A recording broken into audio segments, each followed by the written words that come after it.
Toki, me and Misha. Toki Pona is a Conlang, that's a constructed language created by Jan Sonja. And Toki Pona was built to be, it's called the language of good. Toki meaning to communicate, and Pona meaning good or simple or anything in that category. And it was designed to be as simple as possible. It actually only has a vocabulary of I think 130 words in modern usage, 110 officially if something was something like that. But the biggest thing is that all of those words are, just like sorisol, they're all synsets. And so a single word will encompass just about everything with a related meaning to it. So for instance, Toki. Toki means to communicate. Toki also means language. Toki also means, hey, let's start a communication. So Toki is the most common way of saying hello. Pona, like I said, good, simple, easy, things like that. Anything that's related to the concept of good. Another example is like telo. Telo means water. But telo also means any liquid, so telo could mean juice. You would say telo sui, sweet water. So that would be like juice. Or you could say, I don't know, telo, not sure, but telo could probably mean blood. It could mean just about anything with the appropriate combination of words to create what's called a noun phrase.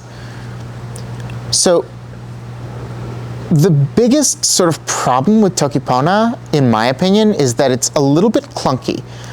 Toki Pona has, like I said, a very small amount of words, so you really have to do quite a bit of combining in order to say complex subjects. This is intentional. The point is that if you have to do so much work to say something complicated, you're going to spend that work saying something simple. If you have to do all of this work in order to say something complicated, you're going to spend that work figuring out how to say it in as simple a way as possible. And so Toki Pona, in that way, really encourages us to think about how we're communicating and how we're getting the most bang for our buck. So the biggest problem, though, still, in my opinion, is that it's restricted, but in an uncomfortable way, because some words are 3 syllables, and when you've got 120 words, I don't really see why you would need a word like soeli, meaning an animal or a land mammal, where soeli is 3 syllables, whereas it could have just been swella or whatever.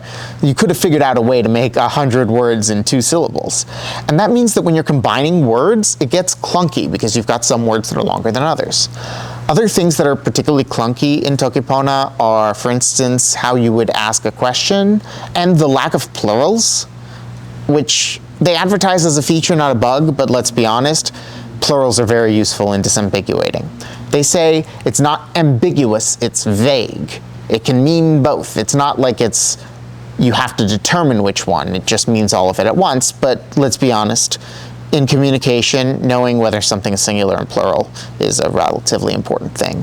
Also, Toki Pona doesn't support grammatical tense, an aspect, which is not new. Like, there are plenty of languages. In fact, like all the Chinese languages have no grammatical tense, and time is indicated with context. But it'd still be kind of useful for it to be something less clunky than, for instance, if I want to say, like, now I am walking, now I'm walking away, it would be tempo ni la mitelo, right? This time, then la is a word that would just say, like, okay, we just told you some kind of connector, and now let's tell you what it is. So this time, so what happens? I am walking. So that means I'm walking now. Tawa, not telo. Now, mitawa, in general, actually is how you would say goodbye. Literally, it's I'm going, I'm leaving. But, so it's sort of obvious in that particular context. So one of the other weird, annoying things is the use of the word la. So la in Toki Pona is used to separate the subject from the predicate. Also has an additional use of allowing you to chain multiple predicates. So you don't use la in sentences that start with me or sina. Sina is you, but anything else. So yan means person. So if I want to say the person is leaving, yan li tawa. The person, li, the verb, tawa, to go. Now, if I wanted to say the person is talking and leaving, yan li toki li tawa, I would just use li to chain two predicates. And that's all well and good, but the first time it's kind of a clunky thing. So if I were to recreate Toki Pona, which I am doing, I am trying to add a couple little things. So first thing is my vocabulary is being restricted to 1 and 2 syllable words exclusively. And I am focusing on placing modifiers as 1 syllable. That way they can be used to sort of constructively create new words. Because what Toki Pona very deliberately does not support is the creation of additional words. Now, by creating everything as small modular words where they can just be said as one thing, we don't need to have so many additional syllables, which of course partially contradicts the purpose of Toki Pona in forcing us to say things simpler, but also helps with getting a language that is easier to express and easier to understand, because while we do get complicated words being chained together, they're memorizable as a single thing, but they're parsable as separate little 1 or 2 syllable chunks. One such example of why we would want this is for a computer. So AI is really good with Toki Pona. It's like surprisingly good. I mean, Toki Pona has a very simple grammar, tiny little vocabulary, and it's quite simple to learn and teach it and to process it. They say it's like one of the only languages you can learn in an average of 30 hours in its entirety. But for a computer to learn it, again, you can learn the grammar and you can sort of learn it in a basic sense. Because the words are so generalizable, you don't need quite as much context. Although it does help to teach Toki Pona to an AI that already speaks a certain language. Apparently, especially Chinese. Not entirely sure why. Maybe that's because Toki Pona does take a lot grammatically from Chinese and that language families. Because, like I said, you would have like time separately, it's not grammatical. It's just various other things. Some of the roots are also closer to Chinese, although the roots are drawn from all over the place. Now, actually learning Toki Pona is quite a challenge for me, and I'm pretty good at languages, partially because I've only been learning it for the last week, but I think the challenge is trying to figure out how to memorize the connection between the words and the writing system. The writing system is known as Sitilan Pona. There's also another writing system called Sitilan, which is pretty fascinating. Sitilan, sorry if I just go on this for a second, is not linear. It's a sort of graphical writing system where you have icons for different words, but the way you actually put them together to create a sentence is you organize them visually instead of left to right like you would anything else. Sitilan Pona, on the other hand, is more conventional of a iconographic or logographic script. So with Sitilan Pona, you have a different symbol for every word, and since there's so few words, it's relatively doable, but those symbols have nothing to do with the pronunciation. Whereas in Sitilan, the symbols are a lot closer to the pronunciation it's kind of close to hieroglyphics, where it's really good for describing just the language that it's written for, because you do have to know what the words mean in order to see how they connect to the pronunciation. But anyways, So to memorize that stuff, like I said, you have to know what the words mean, and even though those icons are, let's just say they're not arbitrary, so ni, for instance, which means this or now, is like a down arrow, makes good sense. Yan, which means person, is like a circle with two little bars sticking the side, almost looks like a guy with his hands out. Kulupu, which means collection, is or collection or group or anything that's like multiple things together, is three circles, like in a triangle. So if you know what the words mean, then, it's doable. But in general, like, there's no direct connection between the sounds and the way they're written. Compared to something like Korean, right, where Korean script, actually the symbols directly represent how you pronounce them. They're correlated to the mouth shape that you would make in order to pronounce them. It's pretty much an opposite ideology. But you see, the beauty of how Korean is written is that it's very conducive to chunking. So there's like the famous example that everyone knows, which is when you see like the word the and of, you don't actually read them.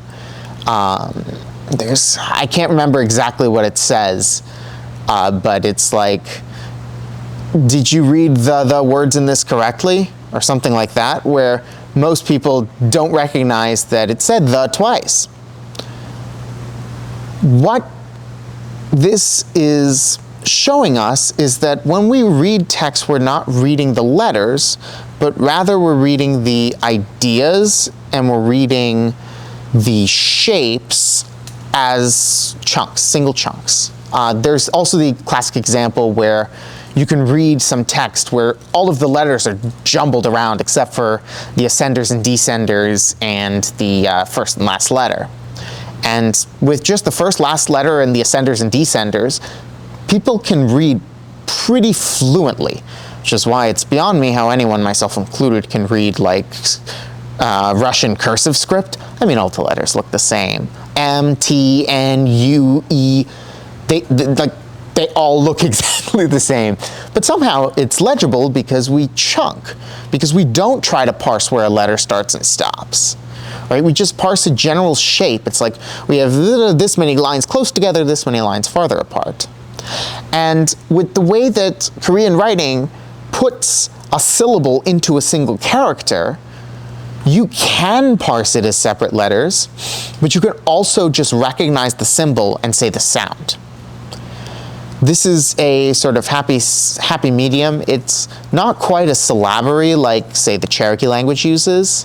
By the way, fascinating how Sequoia's syllabary is, it uses shapes from other languages. Like, it uses like a W and an N shape and a K shape, but they have absolutely nothing to do with the actual like way that they're pronounced in Latin. And some of the shapes are completely unrelated, and that's because it's sort of independently developed. Probably the maybe one of the only completely independently developed syllabaries or writing alphabet systems of any kind, because it really has no basis in anything. So, again, like those where you have a direct connection to pronunciation on a syllable level, however, in Cherokee, your words have a lot more syllables. So you don't have as short things, and you're still, at the end of the day, chunking. At least, that's the perception I get. I'm not fluent in Cherokee. I've studied it a little bit only from a linguistics perspective. So, how can you memorize such things? It's kind of an interesting subject, memory altogether, because it's both very studied and also not well understood. For instance, there's a scientific consensus that photo memory doesn't exist, which I can just personally say is bull. I don't know if we have to bleep that word out, because I have one, my friends have them. So I don't understand how we can have a scientific consensus that things that we know from our own experience don't exist. But different people do use different strategies to memorize. For me, I have sort of 3 different ways that I remember things. There are some things that I remember pretty much involuntarily, and those are like photo memories. Then I can remember sounds. I'm not sure if the fact that I've been playing music for essentially since the moment I could speak was a helper to the fact that I can really easily memorize sounds, or if it was actually the other way around. Definitely see a connection, but correlation does not imply causation, right? You do have a relationship in between the way that we represent things in sound and the way that we represent them in memory when it comes to remembering sequences. See, visual and spatial memory doesn't have the same element of sequencing, but memorizing sounds, you can't sort of randomly access them, at least in my experience. So one trick that I used every once in a while to like memorize something for an exam that's purely rote memorization is it's like I've got 40 terms.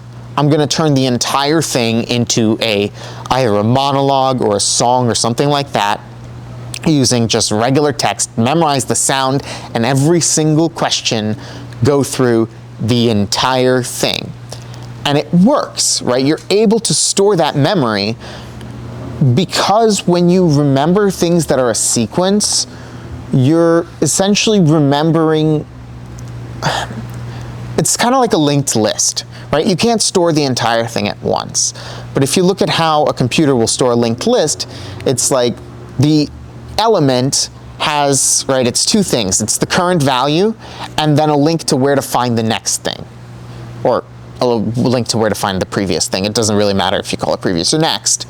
But in that way, when we're remembering sort of a long sequence, if we're remembering a song, if we're remembering a script or something like that, the last line, as we go through that last line, going through the last line is part of the trigger to remember the next one. And that allows efficient sequential memorization and sequential recall.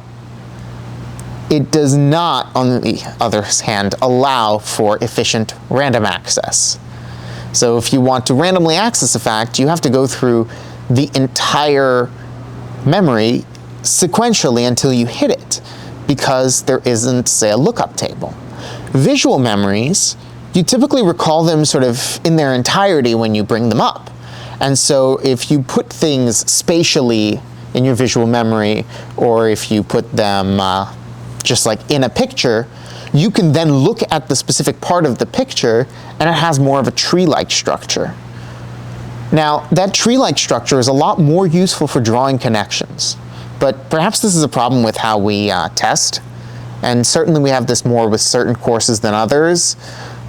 Biology courses are a nightmare with that, and certainly plenty of courses in law or even liberal arts are very focused on memorizing definitions and memorizing things that we can sequentially store, where we have the capability of sequentially recalling them. It leads to us not learning, because in order to learn things, we have to draw those connections, right? We have to chunk them. We have to have, hey, I have this reference and it connects to these other things. Having it only connect to the thing that was last in the sequence allows us to recall it, and it allows us to use it if it's just information that needs to be stored for like long-term retrieval, if you're good at that kind of long-term memory. I'm pretty decent at it, but certainly a lot of people aren't. Also, by the way, this works really well with short-term, because one thing that you can do is you can keep repeating it to yourself and remember how to get back to the end of the list, right? Because it's sort of a pattern where the actual pattern that triggers the recall is the way that it's said rather than what it means.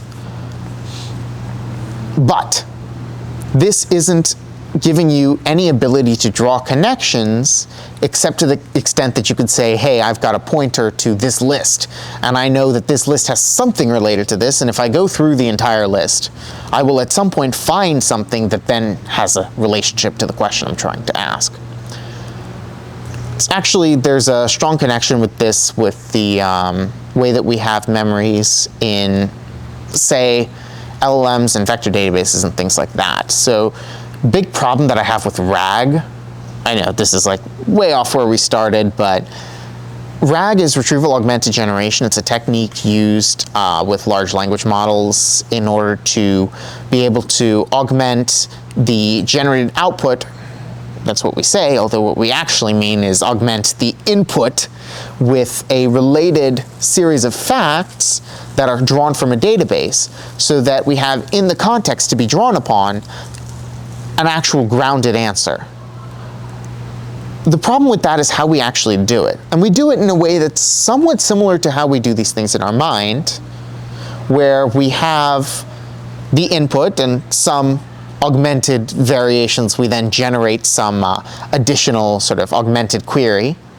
Then we just go into the memory bank and find things that are similar and add the most similar things into the context, right? We take things out that match our sort of embedding of our current worldview. We then retrieve the things that match it from our memory, put them in our short-term memory, if you will, of our context, and then continue generating. And that works pretty well, but also you're not going to find typically similar things in your database to your prompt if you actually want to memorize like a lot of facts. An alternative technique is to go through, and my colleagues actually built a system that goes through this as an experiment, which is we go through every single piece in a list in order and say, hey, okay, this is the list. Let's say A. Is it related? Is it something we need? No, then go to B. Is it what we need? Nope, go to C. Yes, okay, keep that. Do we want to keep going? Okay, go to D, go to E, go to F, keep F, right? We can go through every single thing in the list, where the only thing now that we're remembering is the next item in the list. And the true solution is a hybrid. It's to have an index. Building that index and being able to support both of those types of memory is really the key to being able to have some sort of functional intelligence. A lot of this memorization can occur through sleep, anything sequential in general. Like, to the best of our knowledge, memory is based on that associations, right? It is like those, like the RAG, where we have embeddings and we just find the things that are closest to the embeddings and they come up, right? Another way of actually looking at it is there's resonance, and we would have, if we send a certain frequency into a chamber, that frequency is going to be louder in some places than others due to interference with the walls. And this is in general always going to be the case. And certain chambers will have more of a different response to different frequencies than others. So having sort of a sufficient shaped chamber where you can find the loudest areas allows us to actually store information in those boundaries, right? Where we can say, hey, this is loud here. Now what's loudest here? Where else is that loud, right? That allows us to draw a connection. To the best of our knowledge with research, that's how all memory is. It's all based on this. But, like I said, by looking at these lists as ordered pairs, where the relation between item A and item B is that item B comes after item A.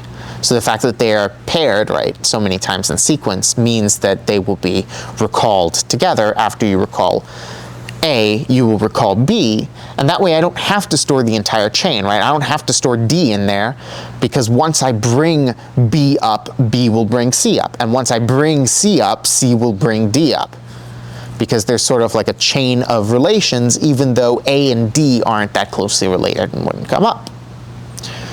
So building out the index tree where you would have the groups, and building out the sequences where you would be able to say, hey, I have a recollection between the head of this sequence or a head of this sequence. There's ways of doing it where you'd have like an index into part of the sequence.